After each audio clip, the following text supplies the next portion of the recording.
যারা সাহাবা একরামকে বিতর্কিত করতে চায়, আব্দুল্লাহ ইবনে মাসউদ যদি হক হয় তাহলে যারা আজকে বলতেছে যে অমুক অমুক হক, তাদেরকে বলবো কোরআন মাজিদ থেকে দুইটা সূরা বাদ দাও। এরা চতুষ্পদ জন্তুর থেকে আরো নিকৃষ্ট। যারা সাহাবা একরামকে খাটো করতে চায়, এরা চতুষ্পদ জন্তুর থেকে আরো নিকৃষ্ট। 1400 বছরে পৃথিবীর সব নাস্তিক, বেঈমান, মুশরিক যা আছে তন্ন তন্ন হয়ে খুঁজে বেরিয়েছে। আমার নবীর একটা দোষ বের করতে পারে নাই, আমার নবীর একটা ত্রুটি বের করতে পারে নাই। রব্বিকে আবার কসম করে বলি, যারা নবীর দুষ্কৃতি তালাশ করবে তাদের জন্মের সমস্যা কুলাঙ্গার যারা গেছে। যারা সাহাবা একরামকে গালি দিবে, নবীকে গালি দিবে, আমাদের কাছে কুকুরের দাম আছে, এরা কুকুরের চারও খারাপ। সাহাবা একরামের সাথে আমরা জান্নাতে যেতে চাই কি চাই না? সিদ্দিক আকবরের সাথে জান্নাতে যেতে চাই কি চাই না? উমর ইবনুল খাত্তাবের সাথে জান্নাতে যেতে চাই কি চাই না? হযরত উসমান গনির সাথে জান্নাতে যেতে চাই কি চাই না? সাহাবা একরামের সাথে হাউজে কাউসারে থাকতে চাই কি চাই না? তাহলে সাহাবা একরামের ভালোবাসা হৃদয়ে ধারণ করব তো ইনশাআল্লাহ। ইসলামের পিলার হলেন সাহাবা একরামের। ইসলামের পিলারে যারাই ধাক্কা দিবে তারাই ধ্বংস হয়ে যাবে, ইসলাম থাকবে। ইসলামের পিলারে যারাই ধাক্কা দিবে তারাই শেষ। বলেন, ইসলামের পিলারে যারাই ধাক্কা দিবে তারাই, জুড়ে বলেন, ইসলামের পিলারে যারাই ধাক্কা দিবে তারাই, জুড়ে বলেন, ইসলামের পিলারে যারাই ধাক্কা দিবে তারাই। পৃথিবীতে সাহাবা একরামের পিলারে ধাক্কা দিয়েছিল খারিজিরা, খারিজিরা শেষ। পৃথিবীতে সাহাবা একরামের পিলারে যারাই ধাক্কা দিয়েছে আল্লাহ এদের নাম নিশানা মুছে দিয়েছেন। কসম আল্লাহর, কিয়ামত পর্যন্ত যারা সাহাবা একরাম নিয়ে ধাক্কা ধাক্কি করবে আল্লাহ তাদের নাম নিশানা মুছে দিবে। কারণ ইসলামের পিলার কারা? সাহাবীরা। বলেন, ইসলামের পিলার কারা? সবার আবার শুনতে চাই, এটা আকীদা। বলেন, ইসলামের পিলার কারা? না না, হয় না, জুড়ে বলতে হবে। ইসলামের পিলার কারা? পিছন থেকে আওয়াজ পাচ্ছি না। ইসলামের পিলার কারা? আরো জুড়ে বলেন, ইসলামের পিলার কারা? তাহলে এই সাহাবা একরামের ব্যাপারে শুনেন, ইসলামের দুটা জিনিস, মনোযোগ। একটা হলো আমল, নামাজ পড়ছি আমল। আজকে আমি দান সৎকার করছি আমল। আশুরার রোজা রাখছি আমল। দাড়ি রাখছি আমল। টুপি পরছি আমল। পাঞ্জাবি পরছি আমল, আলহামদুলিল্লাহ। কিন্তু আমল আল্লাহর কাছে কবুল হতে হলে আগে আপনার হৃদয় ঠিক করতে হবে, বিশ্বাস ঠিক করতে হবে। আপনার যদি বিশ্বাস ঠিক না থাকে আপনার আমলের কোনো দাম আল্লাহর কাছে নাই। আচ্ছা, আপনি বলেন, কেউ যদি মাজারে সিজদা দে, ভালো করে বুঝেন, মাজারে সিজদা দে, শাহজালালের মাজারের ডেগে টাকা দে, অথবা আপনি মনে করে যে বাবা ভান্ডারী অথবা বাবা আটরশি অথবা খাজা বাবা আমার এই বিপদ থেকে উদ্ধার করতে পারেন, এই আকীদা রেখে কেউ যদি সারা রাত তাহাজ্জুদ পড়ে, বলেন তার তাহাজ্জুদের কোনো দাম আছে? আল্লাহ তার তাহাজ্জুদ কবুল করার জন্য কোনো সমস্যায় আছেন? আচ্ছা, কেউ যদি মনে করে ইসলাম অপূর্ণ, অথবা কেউ যদি বলে ইসলামের কোনো আইনকে মধ্যযুগীয় বর্বরতা, বলেন নাউজুবিল্লাহ। অথবা কেউ যদি বলে ইসলামের বিচার ব্যবস্থা এই যুগে চলবে না, ইসলামী অর্থনীতি এই যুগে চলবে না, ইসলামী রাষ্ট্রনীতি এই যুগে চলবে না, ইসলামী সমাজনীতি এই যুগে চলবে না, ইসলামের আইন এই যুগে চলবে না, ইসলামের আল্লাহ যে আইন দিয়েছেন এটা এই যুগে চলবে না, আল্লাহ যে রাষ্ট্রনীতি দিয়েছেন এটা এই যুগে চলবে না, আল্লাহ যে অর্থনীতি দিয়েছেন এটা এই যুগে চলবে না, এই বিশ্বাস রেখে কেউ যদি প্রতি বছর 10 বার উমরা করে, আল্লাহর কাছে তার উমরার একটা পশমের দাম আছে? তাহলে বোঝা গেল ইবাদত কবুল করতে হলে আগে বিশ্বাস ঠিক করতে হবে। বলেন, ইবাদত কবুল হতে হলে আগে কি ঠিক করতে হবে? বলেন, আগে কি ঠিক করতে হবে? বিশ্বাস। যেমন কেউ যদি বিশ্বাস করে নবীগণ গুনাহ করেছেন, বুঝলাম না, নরসিংদীর মানুষ বড় আসতে নাউজুবিল্লাহ বললেন। আচ্ছা, কেউ যদি বলে নবীগণ গুনাহ করেছেন, এই বিশ্বাস রেখে প্রত্যেক দিন যদি একবার হালকায় জিকির করে, তাহলে হালকায় জিকিরের কোনো দাম আছে? কেউ যদি সাহাবা একরামকে গালিগালাজ করে প্রত্যেক দিন পিশাব সরমনাই যেখানে যান এখানে ওয়াজে যায়, তার ওয়াজ শোনার কোনো দাম আছে? আর কেউ যদি মনে করে সাহাবা একরামকে গালি দিয়ে যত বড় ইসলামিক স্কলার হোক, আমরা যারা সাহাবা একরামকে গালি দিবে, নবীকে গালি দিবে, আমাদের কাছে কুকুরের দাম আছে, এরা কুকুরের চারও খারাপ। তাহলে আমার সাথে এবার তাহলে বলেন, বিশ্বাস ঠিক করার প্রয়োজন আছে না নাই? জুড়ে বলেন, বিশ্বাস ঠিক করার আছে না নাই? এবার নবী সম্পর্কিত বিশ্বাসের আলোচনা করব। কিতাবের রেফারেন্স দিব না, দলিল দিব না। আমার সাথে বলেন, আমাদের নবী। খালি মুরব্বী বলছেন, সবাই বলছেন না। আমাদের নবী। এরকম হাত মুষ্টিবদ্ধ করেন, আল্লাহর দেখেন তো, বলেন বলেন আমাদের নবী নিষ্পাপ। জোরে বলেন আমাদের নবী নিষ্পাপ, নিষ্কলঙ্ক, পুত পবিত্র, তার কোনো ছোট গুনাহ নাই। বড় গুনাহ করার প্রশ্নই আসে? বলেন বড় গুনাহ করার প্রশ্নই আসে? তাহলে আমাদের নবী বলেন নিষ্পাপ, নিষ্কলঙ্ক, পুত পবিত্র, তার কোনো ছোট গুনাহ বলে না, বলে না, তার কোনো ছোট গুনাহ, জুড়ে বলেন তার কোনো ছোট গুনাহ, বড় গুনাহ করার প্রশ্নই আসে? আমার নবী কসম আল্লাহর, মক্কার কাফেররা তন্ন তন্ন হয়ে খুঁজে বেরিয়েছে, মদিনার ইহুদিরা তন্ন তন্ন হয়ে খুঁজে বেরিয়েছে, পৃথিবীর তাবৎ বেঈমান মুশরিক ইসলামের দুশমন বুদ্ধিজীবী ওরিয়েন্টালিস্ট 1400 বছরে পৃথিবীর সব নাস্তিক বেঈমান মুশরিক যা আছে তন্ন তন্ন হয়ে খুঁজে বেরিয়েছে। আমার নবীর একটা দোষ বের করতে পারে নাই, আমার নবীর একটা ত্রুটি বের করতে পারে নাই।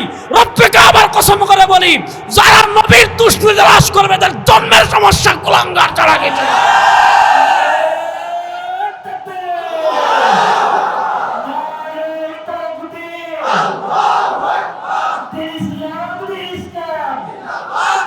তাহলে বলেন আমাদের নবীর কোনো ত্রুটি আছে? ও আসতে বলেন কোনো ত্রুটি আছে? সুবহানাল্লাহ। আমি আপনি রাস্তায় হাঁটি, ঘামি, হ্যাঁ আমরা ঘামলে এই যে রেজাউল করিম আবরার ঘামতেছে, আমার পরে আমাদের আমির বয়ান করবেন, তিনিও ঘামবেন, সবাই ঘামি। তো আমরা যখন ঘামি আমাদের দুর্গন্ধ যাতে বের না হয় আমরা আতর লাগাই, পারফিউম লাগাই, গামছা দিয়ে ঘাম মুছি, টিস্যু দিয়ে ঘাম মুছি। আর সাহাবা ইকরাম রিদওয়ানুল্লাহ আলাইহিম মানে অপেক্ষা করতেন কখন নবী একটু ঘামবেন। কেন অপেক্ষা করতেন জানেন? সাহাবা একরাম প্রতিযোগিতা করতেন রাসূলুল্লাহ সাল্লাল্লাহু আলাইহি ওয়াসাল্লামের একটু ঘাম সংগ্রহ করার জন্য। হযরত আসমা রাদিয়াল্লাহু তাআলা বলেন যে আমার কাছে একটা ছোট্ট শিশি ছিল, আর ছোট্ট শিশি মুবারকে রাসূলুল্লাহ সাল্লাল্লাহু আলাইহি ওয়াসাল্লামের একটু ঘাম মুবারক ছিল। তো আসমা রাদিয়াল্লাহু তাআলা বলেন, যখন আমি কোনো বিয়েতে যেতাম, যখন আমি কোনো অনুষ্ঠানে যেতাম, যখন আমি কোনো আত্মীয়র বাড়িতে যেতাম, তাহলে স্বাভাবিকভাবে আজকে ইসলামী আন্দোলনের মজলিসে শুরা হয়েছে, তো আমরা যখন সকালে গিয়েছি আতর লাগিয়ে গিয়েছি, পারফিউম লাগিয়ে গিয়েছি, ভালো জামাটা পরে গিয়েছি। কেন? সারা দেশ থেকে শুরার সদস্যবৃন্দ আসবে, ভালোটা পরে যাই। তো আসমা রাদিয়াল্লাহু তাআলা বলেন, আমি যখন কোনো প্রোগ্রামে যেতাম আমার আতরও লাগতো না, পারফিউমও লাগতো না, সুগন্ধিও লাগতো না। যে শিশিতে রাসূলুল্লাহ সাল্লাল্লাহু আলাইহি ওয়াসাল্লামের গাম মুবারক ছিল, একটু গাম মুবারক লাগিয়ে দিতাম। হযরত আসমা বলেন, আল্লাহর কসম করে বলি রাসূলুল্লাহ সাল্লাল্লাহু আলাইহি ওয়াসাল্লামের গাম মুবারক মেশকে আম্বরের চেয়ে বেশি সুগন্ধ। হযরত জাবের রাদিয়াল্লাহু তাআলা বর্ণনা আসছে, আজকে দেখবেন আপনি যখন বের হবেন, আজকে তো হলো 12 তারিখ, 12 তারিখের চাঁদ, কাল পরশু যদি আসমানে বৃষ্টি না থাকে আপনি চাঁদের দিকে তাকাবেন, মনে হবে চাঁদের থেকে আলোর বিচ্ছুরি বের হচ্ছে, আলো বের হচ্ছে। হযরত জাবের রাদিয়াল্লাহু তাআলা বলেন, একবার আকাশে পূর্ণিমার চাঁদ আর আমি রাসূলুল্লাহ সাল্লাল্লাহু আলাইহি ওয়াসাল্লামের সাথে হাঁটি। তাওয়াজ্জু, মনোযোগ, আকাশে পূর্ণিমার চাঁদ আর আমি রাসূলুল্লাহ সাল্লাল্লাহু আলাইহি ওয়াসাল্লামের সাথে হাঁটি। ফারাইতু মাররাতান লিলাল কমর ওয়া মাররাতান ইলা ওয়াজহি রাসূলিল্লাহ সাল্লাল্লাহু আলাইহি ওয়াসাল্লাম। জাবের রাদিয়াল্লাহু তাআলা বলেন, একবার পূর্ণিমার চাঁদের দিকে তাকাই, আরেকবার রাসূলুল্লাহ সাল্লাল্লাহু আলাইহি ওয়াসাল্লামের চেহারার দিকে তাকাই। তাওয়াজ্জু, জাবের রাদিয়াল্লাহু তাআলা বলেন, একবার রাসূলুল্লাহ সাল্লাল্লাহু আলাইহি ওয়াসাল্লামের চেহারার দিকে তাকাই, আরেকবার পূর্ণিমার চাঁদের দিকে তাকাই, একবার পূর্ণিমার চাঁদের দিকে তাকাই, আরেকবার সরওয়ারে দু আলমের চেহারার দিকে তাকাই, একবার পূর্ণিমার চাঁদের দিকে তাকাই, আরেকবার ইমামুল আম্বিয়ার চেহারার দিকে তাকাই। হযরত জাবের বলেন, আমি দুইটার ভিতর তুলনা করে নিশ্চিত হয়ে গেলাম আমার নবীর চেহারায় আনোয়ার পূর্ণিমার চাঁদের চেয়ে বেশি সুন্দর। রাসূলুল্লাহ সাল্লাল্লাহু আলাইহি ওয়াসাল্লামের একজন সাহাবী ছিলেন হযরত আব্দুল্লাহ ইবনে আমর ইবনুল আস রাদিয়াল্লাহু তাআলা আনহু। হযরত আমর ইবনুল আস তিনি কে? পুরা পৃথিবীর পরাশক্তির বিরুদ্ধে লড়াই করেছিলেন। আহা, আজকে আমরা ইরানের নাম শুনি না? শুনি, হরমুজ প্রণালীর কথা শুনি। এই যে মিশর, বায়তুল মাকদিস, এই অঞ্চল বিজয় করেছিলেন কে? হযরত আমর ইবনুল আস রাদিয়াল্লাহু তাআলা আনহু। তার মাকবারা কোথায়? তার মাকবারা হলো কায়রোতে, মিশরে। আমি তার কবর জিয়ারত করে আসছি, এখনো তার কবর থেকে মাঝে মধ্যে সুগন্ধি বের হয়ে যায়। ইমাম বুখারী রাহমাতুল্লাহর কবর বুঝেন নাই? ইমাম বুখারী রাহমাতুল্লাহ শুনেন, অত্যাচার দমন নিপীড়ন করে আপনি ইসলামের অগ্রযাত্রাকে কখনো দমাতে পারবেন না। হযরত ইমাম বুখারী রাহমাতুল্লাহর জীবনী, আমি ইমাম বুখারী রাহমাতুল্লাহর কবর জিয়ারত করার তৌফিক আল্লাহ আমারে দিয়েছেন। হযরত ইমাম বুখারী রাহমাতুল্লাহ ঘুমিয়ে আছেন কোথায়? ইমাম বুখারী রাহমাতুল্লাহ ঘুমিয়ে আছেন সমরকন্দের খরতং, একদম ঢাকা থেকে মাধবদী, যতটুকু মাধবদী হলো শহর, আর খরতং এখনো গ্রাম। তাহলে এখনো যদি গ্রাম হয়, আমাদের দেশে যেমন ধান চাষ করে, সমরকন্দে দেখলাম ভুট্টা চাষ করে মানুষ, ওই খরতঙ্গে নিবৃতে ইমাম বুখারী রহমতুল্লাহ আলাইহি ঘুমিয়ে আছেন। অথচ ইমাম বুখারী রহমতুল্লাহ আলাইহি কত কষ্ট করেছেন। ইমাম বুখারী রহমতুল্লাহ আলাইহি যখন বুখারায় আসছেন, তো সারা দুনিয়াতে ওনার প্রশংসা ছড়িয়ে পড়েছে। তো ওই এলাকার গভর্নর যে বুখারার, সেই ইমাম বুখারীকে বলেছে, শুনেছি আপনি সহিহ বুখারী লিখেছেন, আমার বাসায় প্রতিদিন আসবেন, এসে আমার ছেলে আর মেয়েকে সহিহ বুখারী পড়িয়ে দিবেন। ইমাম বুখারী বলছেন, আমি আপনার বাসায় যেতে পারবো না, যদি আপনার ছেলেমেয়ের প্রয়োজন হয় শিকার, আমার কাছে পাঠাই দিবেন। বাদশা বলল, ঠিক আছে পাঠাবো, তবে ছেলে মেয়ে তো এটা স্বাভাবিক ছেলে মেয়ে না, এটা বাদশার ছেলে মেয়ে, সাধারণ মানুষের সাথে বসাইয়েন না, আলাদা করে পড়াইয়েন। ইমাম বুখারী বলছেন, চলবে না, ইলিম সবার জন্য সমান, যদি সবার সাথে বসে পড়তে পারে পাঠাইয়েন, না হইলে না পাঠাইয়েন না। বাদশার রাগ করছে, সুযোগ পাইছে একটা, ইমাম বুখারীকে বুখারা থেকে বের করে দিয়েছে। ইমাম বুখারী রহমতুল্লাহ আসছেন সমরকন্দে, সমরকন্দের একটা নিভৃত গ্রামের আত্মীয়তে আসছেন। ঈদুল ফিতরের রাতে ইমাম বুখারী রহমতুল্লাহ শুনলেন ঘোষণা দিচ্ছে, মোহাম্মদ ইবনে ইসমাইল বুখারী নামে কেউ যদি সমরকন্দে থাকো, সমরকন্দ থেকে বের হয়ে চলে যাও। ইমাম বুখারী রহমতুল্লাহ উঠে উঠলেন, অথবা ঘোড়ায় উঠলেন, উঠে আল্লাহর কাছে দোয়া করলেন, আল্লাহ আপনার জমিন তো অনেক বিস্তৃত, আপনার আসমান তো অনেক বিস্তৃত, আপনার এই সুবিস্তৃত জমিন আমি ইমাম বুখারীর জন্য সংকীর্ণ হয়ে গিয়েছে, আমার যাওয়ার আর কোথাও জায়গা নাই, আল্লাহ আমাকে আপনি আপনার প্রিয় করে নেন। এই দোয়া করে ইমাম বুখারী রহমতুল্লাহ বসছেন, সাথে সাথে ইমাম বুখারী ইন্তেকাল করেছেন। পরের দিন দাফন করা হয়েছে, ঈদের দিন। সুবহানাল্লাহ কন্যা। ইমাম বুখারী রহমতুল্লাহকে খালি খরতঙ্গে দাফন করছে, দাফন করা শেষ হয়েছে, ইমাম বুখারী রহমতুল্লাহর কবর থেকে জান্নাতের খুশবু বের হওয়া শুরু হয়ে গিয়েছে। এক সপ্তাহ সমরকন্দের প্রশাসন কবর পাহারা দিছে, কারণ কবর থেকে এমন ভাবে সুঘ্রাণ বের হওয়া শুরু হয়েছে, মানুষ ইমাম বুখারী রহমতুল্লাহ কবরের মাটি নিয়ে সব নিয়ে যাবে। এক সপ্তাহ কি করেছে ইমাম বুখারী রহমতুল্লাহ কি কবর পাহারা দিয়েছে। তো যেই কথা বললাম, যারা রাসূলুল্লাহ সাল্লাল্লাহু আলাইহি ওয়াসাল্লামের হাদিসের খেদমত করেছেন, ইমাম বুখারী রহমতুল্লাহ আলাইহি, সুবহানাল্লাহ, ইমাম বুখারী রহমতুল্লাহ আলাইহি ছোট্টবেলায় অন্ধ ছিলেন, তার মা দোয়া করেছেন, আল্লাহ তাআলা চোখ ফিরিয়ে দিয়েছে। ইমাম বুখারী রহমতুল্লাহ আলাইহি আল্লাহর নবীর হাদিসের খেদমত করেছেন, এই হাদিসের খেদমতের কারণে তার কবর থেকে ঘ্রাণ বের হয়। তাহলে যেই নবীর হাদিসের বদৌলতে ইমাম বুখারীর কবর থেকে ঘ্রাণ বের হয়, সেই নবীর মর্যাদা কেমন। হযরত আব্দুল্লাহ ইবনে আমর ইবনে আস রাদিয়াল্লাহু তাআলা হাদিসটা মনোযোগ দিয়ে শুনেন। রাসূলুল্লাহ সাল্লাল্লাহু আলাইহি ওয়াসাল্লামের সাথে সব সময় থাকতেন। রাসূলুল্লাহ সাল্লাল্লাহু আলাইহি ওয়াসাল্লাম বাজারে গেছেন, কথা বলছেন, আব্দুল্লাহ ইবনে আমর ইবনে আস রাদিয়াল্লাহু তাআলা লিখে রাখতেন। মসজিদে কথা বলেন, আব্দুল্লাহ ইবনে আমর ইবনে আস রাদিয়াল্লাহু তাআলা লিখে রাখেন। রাগ করে কথা বলছেন, আব্দুল্লাহ ইবনে আমর ইবনে আস রাদিয়াল্লাহু তাআলা তাও লিখে রাখেন। সাহাবায়ে কেরামের সাথে কথা বলছেন, আব্দুল্লাহ ইবনে আমর ইবনে আস রাসূলুল্লাহ সাল্লাল্লাহু আলাইহি ওয়াসাল্লামের সাথে সব সময় থাকেন। আর রাসূলুল্লাহ সাল্লাল্লাহু আলাইহি ওয়াসাল্লাম যা বলেন, আব্দুল্লাহ ইবনে আমর ইবনে আস রাদিয়াল্লাহু তাআলা আনহু সব লিখে রাখেন। মানুষ বলল, আতাকতুবু কুল্লা শাইইন ওয়ান নাবিয়্যু বাশারুন ইয়াতাকাল্লামু ফি হালাতির রিদা ওয়াল গাযব। ও আব্দুল্লাহ ইবনে আমর ইবনে আস, তুমি সব কথা লিখে রাখছো। রাসূলুল্লাহ সাল্লাল্লাহু আলাইহি ওয়াসাল্লাম তো মানুষ, ইয়াতাকাল্লামু ফি হালাতির রিদা ওয়াল গাযব, তিনি কখনো সন্তুষ্ট চিত্তে কথা বলেন, তিনি কখনো রাগ করে কথা বলেন, সব কথা লেখার দরকার নেই। আব্দুল্লাহ ইবনে আমর ইবনে আস রাদিয়াল্লাহু তাআলাকে কিছু মানুষ যখন আপত্তি করলো, তিনি রাসূলুল্লাহ সাল্লাল্লাহু আলাইহি ওয়াসাল্লামের কাছে আসলেন, আয়েশা বলেন, ইয়া রাসূলুল্লাহ ইন্নী আকতুবু কুল্লা শাইইন মা আসমাউ মিন, আমি আপনার থেকে যা শুনি সবই লিখি।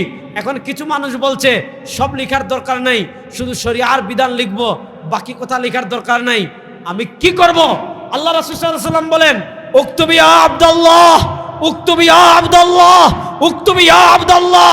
ও আব্দুল্লাহ ইবনে আমর ইবনে আস, আমি মসজিদে কথা বলি না কেন, আমি বাজারে কথা বলি না কেন, আমি নারীদের সাথে কথা বলি না কেন, আমি পুরুষদের সাথে কথা বলি না কেন, আমি জিহাদে কথা বলি না কেন, আমি যেখানে কথা বলি না কেন, আমি বসে কথা বলি না কেন, আমি দাঁড়িয়ে কথা বলি না কেন, আমি শুয়ে কথা বলি না কেন, আমি যখন যেখানে যা বলবো তুমি লাগবে কেন, যার হাতে আমি মুহাম্মাদের প্রাণ, তার নামে শপথ করে বলছি, লা ইয়াখরুজু মিন ফিয়া ইল্লা হক, মুহাম্মাদের মুখ থেকে সত্য কথা ব্যতীত অসত্য কথা বের হতে পারে না।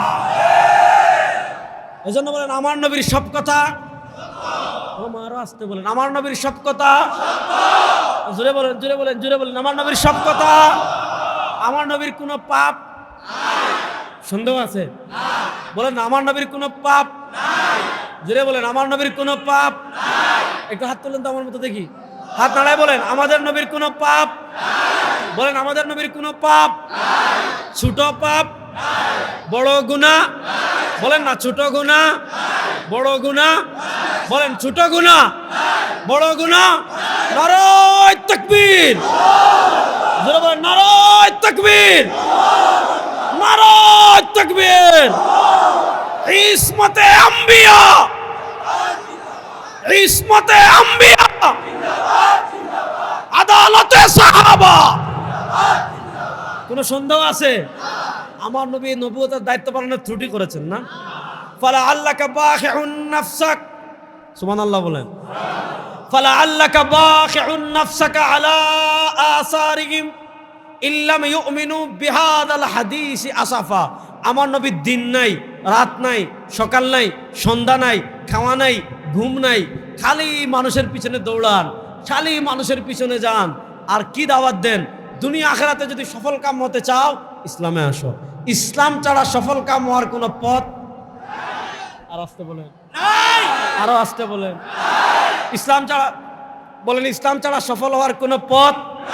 তাহলে আমাদের আকীদা নবীগণ নিষ্পাপ। বলেন আমাদের আকীদা নবীগণ নিষ্পাপ। বলেন আমাদের আকীদা নবীগণ নিষ্পাপ। আরো জোরে বলেন নবীগণ নিষ্পাপ। সবাই বলছেন না নবীগণ নিষ্পাপ। আরো জোরে বলেন নবীগণ নিষ্পাপ, নবীগণ নিষ্পাপ। এখন এই বিশ্বাস রাখলে আপনার ইবাদত কবুল হবে।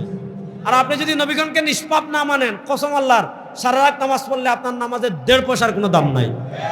এবার শুনেন, তাহলে আমরা বললাম আল্লাহ তাআলা রাসূলের মাধ্যমে আমাদেরকে ইসলাম দিয়েছেন। মনোযোগ, আল্লাহ তাআলা রাসূলুল্লাহ সাল্লাল্লাহু আলাইহি ওয়াসাল্লামের মাধ্যমে ইসলাম দিয়েছেন। তো সেই ইসলামের যে বিশাল গড় তৈরি হয়েছে, এবার বলেন সেই গড়ের পিলার কারা? ভুলে গেছেন কয় আল্লাহ, শুনছেন? সেই গড়ের পিলার কারা? জোরে বলেন সেই গড়ের পিলার কারা? এবার বলেন পিলার যদি দুর্বল হয় গড় থাকে? বলে বলেন পিলার যদি দুর্বল হয় গড় থাকে? আর পিলার যদি মজবুত হয় ঢুকে প্রবেশ করার সাহস করবে? এবার শুনেন, ইসলামের ইতিহাসের সবচেয়ে বড় দুশমন শিয়া। সবচেয়ে বড় দুশমন কারা? মানে ইসলামের নাম নিয়ে ইসলামের সবচেয়ে বড় দুশমন এরা হলো কারা? শিয়া। শিয়াদের কাজ কি জানেন?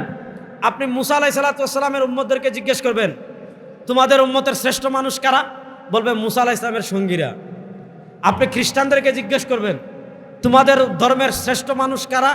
বলবে ঈসা আলাইহিস সালামের সঙ্গীরা। আমাদের বিশ্বাস কি? আমাদের উম্মতের শ্রেষ্ঠ মানুষ কারা? আমাদের রাসূলের সঙ্গীরা। আর রাসূলের সঙ্গীদেরকে কি বলা হয়? সাহাবী। তাহলে আমাদের বিশ্বাস কি? এই উম্মতের শ্রেষ্ঠ জামাত কারা? সাহাবীরা। বলেন এই উম্মতের শ্রেষ্ঠ জামাত কারা? জোরে বলেন না এই উম্মতের শ্রেষ্ঠ জামাত কারা? আবার বলেন এই উম্মতের শ্রেষ্ঠ জামাত কারা? কিন্তু আপনি শিয়াদেরকে জিজ্ঞেস করবেন যে এই উম্মার সবচেয়ে নিকৃষ্ট কারা? বলবে সাহাবীরা। নাউজুবিল্লাহ, এটা বড় আসতে বলেন। শিয়াদের কাজ কি? শিয়াদের কাজ হলো ইনিয়ে বিনিয়ে সাহাবীদেরকে খাটো করা। কেন? সাহাবায়ে কেরাম হলেন ইসলামের তর্জুমান। বলেন সাহাবায়ে কেরাম হলেন ইসলামের। বলবেন কেমনে?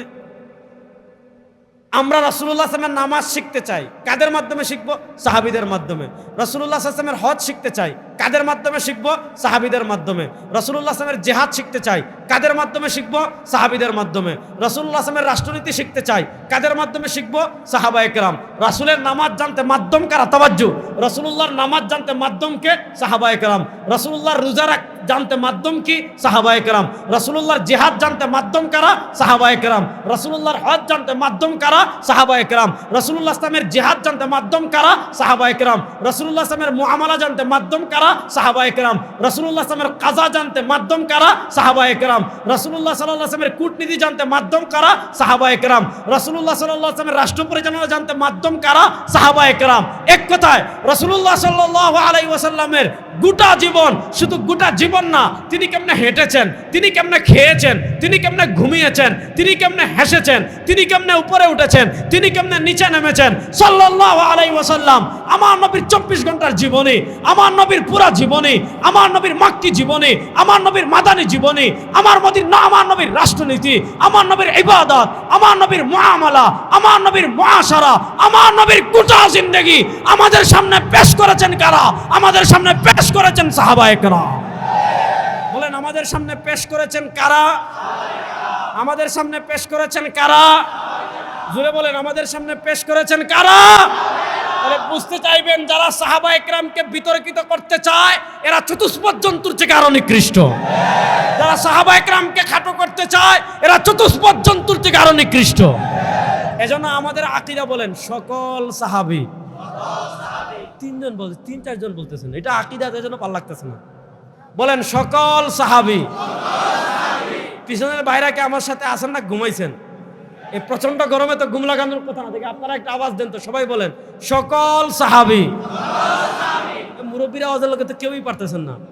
পোলা পাইন, এই ব্রাজিল আর্জেন্টিনা নিয়ে ফজরের সময় যে চিৎকার দেশ, আর এখন সকল সাহাবী আস্তে আস্তে বলতেছে। জুড়ে বলেন সকল সাহাবী জান্নাতি। সন্দেহ আছে? বলেন সকল সাহাবী। জুড়ে বলেন সকল সাহাবী। এরকম আমার মতো হাত মুষ্টিবদ্ধ করেন তো, বলেন সকল সাহাবী জান্নাতি। সকল সাহাবী। সাহাবায়ে কেরামের সাথে আমরা জান্নাতে যেতে চাই কি চাই না? সিদ্দিক আকবরের সাথে জান্নাতে যেতে চাই কি চাই না? উমর ইবনুল খাত্তাবের সাথে জান্নাতে যেতে চাই কি চাই না? হযরত উসমান গনির সাথে জান্নাতে যেতে চাই কি চাই না? সাহাবায়ে কেরামের সাথে হাউজে কাউসারে থাকতে চাই কি চাই না? তাহলে সাহাবায়ে কেরামের ভালোবাসা হৃদয়ে ধারণ করব তো ইনশাআল্লাহ। আমরা সাহাবায়ে কেরামকে ভালোবাসি। বলেন আমরা সাহাবায়ে কেরামকে ভালোবাসি। এবার ইমাম তাহাবীর বক্তব্য শুনে আমার বয়ান শেষ করব। ইমাম তাহাবী তার আকীদাতুত তাহাবীতে বলেছেন, নুহিব্বু মান ইউহিব্বুহুম ওয়া নুবগিদু মান ইউবগিদুহুম ওয়া বিগাইরিল হক ইয়াযকুরুহুম। ইমাম তাহাবী বলেন, যারা সাহাবায়ে কেরামকে ভালোবাসে আমরাও তাদের ভালোবাসি। বলেন যারা সাহাবায়ে কেরামকে ভালোবাসে আমরাও তাদের ভালোবাসি। আল্লাহকে সাক্ষী রেখে বলেন, যারা সাহাবায়ে কেরামকে ভালোবাসে আমরাও তাদের ভালোবাসি। জোরে বলেন, যারা সাহাবায়ে কেরামকে ভালোবাসে আমরাও তাদের ভালোবাসি। ওয়া নুবগিদু মান ইউবগিদুহুম, যারা সাহাবায়ে কেরামকে ঘৃণা করে এদেরকে আমরা চতুষ্পদ জন্তুর থেকে আরো খারাপ মনে করি। আল্লাহ তাআলা সাহাবায়ে কেরামের ভালোবাসার হৃদয় ধারণ করার তৌফিক দান করুন। আল্লাহ তাআলা সাহাবায়ে কেরামের সমালোচনা থেকে বেঁচে থাকার তৌফিক দান করুন। আল্লাহ তাআলা সাহাবায়ে কেরামের সাথে একসাথে জান্নাতে যাওয়ার তৌফিক দান করুন।